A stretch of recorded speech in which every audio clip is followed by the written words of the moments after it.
Yo guys, today's video brought obsstudio software, how to use it properly. So before starting the video, if you haven't subscribed to my channel, subscribe now and join my channel.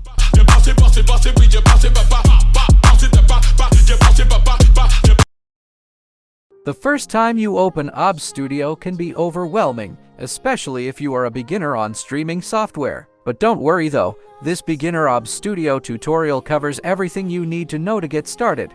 We will show you all the steps from when you first open the software to recording your first video or live stream. We will also share the best recommended settings for video output and how to add overlays, live chats, and more. How to install obsstudio.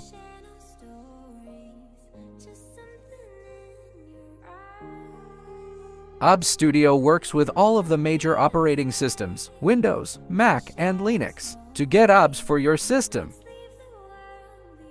Okay guys, I have downloaded this earlier, so let's see how it works.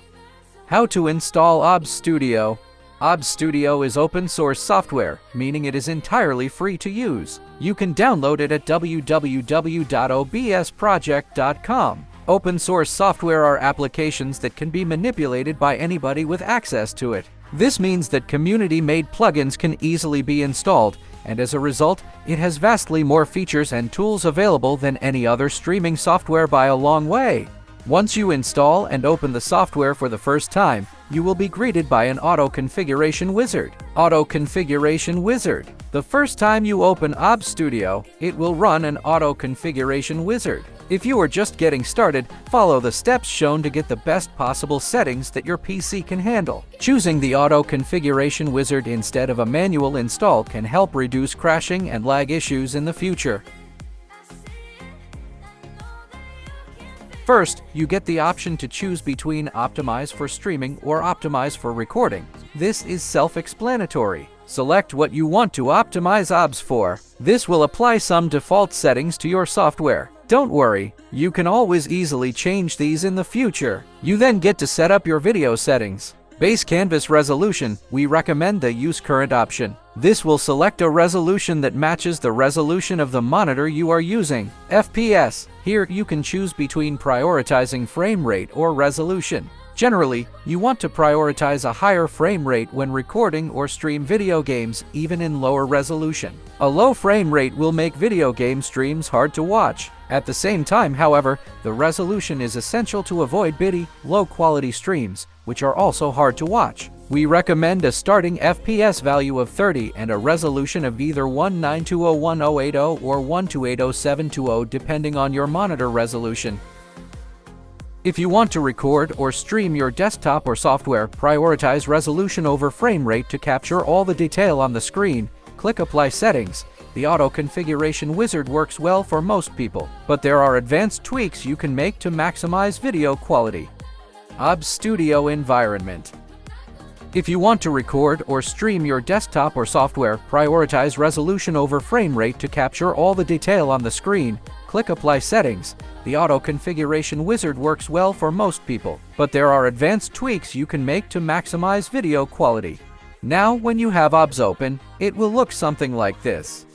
Below the playback screen, the large black rectangle at the top of your screen are three panels called Scenes, Sources, and Audio Mixer. These are the critical parts to setting up your live stream. Scenes and obs. Scenes are a collection of sources. You can think of them as folders with a layout for your stream. You can save or switch between scenes to get different setups for your stream. Popular scenes for streamers include live scenes, be right back scenes, stream starting scenes, and stream ending scenes. You can easily switch between them by selecting each one in the scenes list or assigning them hotkeys. Sources are where you add video, audio, logos, and overlays to your stream. One scene can have multiple sources, for example, one source for your webcam, one for desktop recording, etc. Audio Mixer. You will find all the audio sources in the Audio Mixer. Here you can adjust the volume or mute a source. You can also add filters and set them to each audio source. How to set up a scene in obsstudio tutorial. To set up a scene in obsstudio, simply click on the Add plus icon to add sources to your scene. Sources. As mentioned above, sources add the components to your stream. This is a quick overview of the most common sources.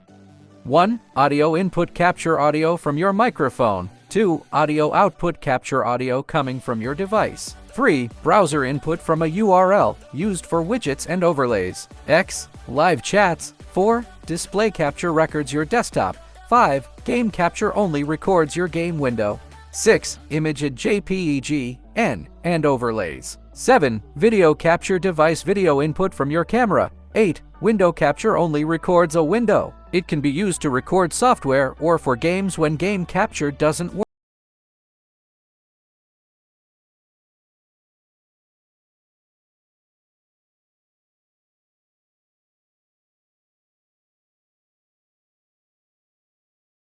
Adjust the image of your video and improve production quality. Below is a quick tutorial on how to add video filters in obsstudio. 1. First, go to the source panel. 2. Left-click on the source you want to add a filter to. 3. Select filters. 4. In the filter panel, you add a filter by clicking on the plus button.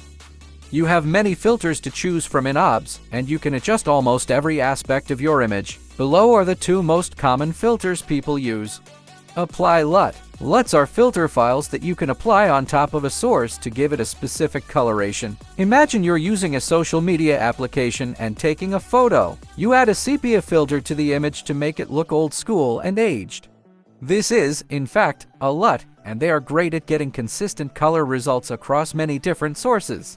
Chroma key and color key. Both of these filters are used to remove green screen backgrounds in OBS. Make sure the video you are capturing is in a well-lit environment to get the best results. This usually consists of a green or blue screen placed behind the streamer. The similarity and smoothness sliders determine the amount of a specific color to remove and can be adjusted slightly to attain better results. It's important to ensure that the screen itself is taut, doesn't have any creases, and is evenly lit by a few bright lights. The more consistent the shade of green or blue across the screen, the more effective the chroma key filter will be.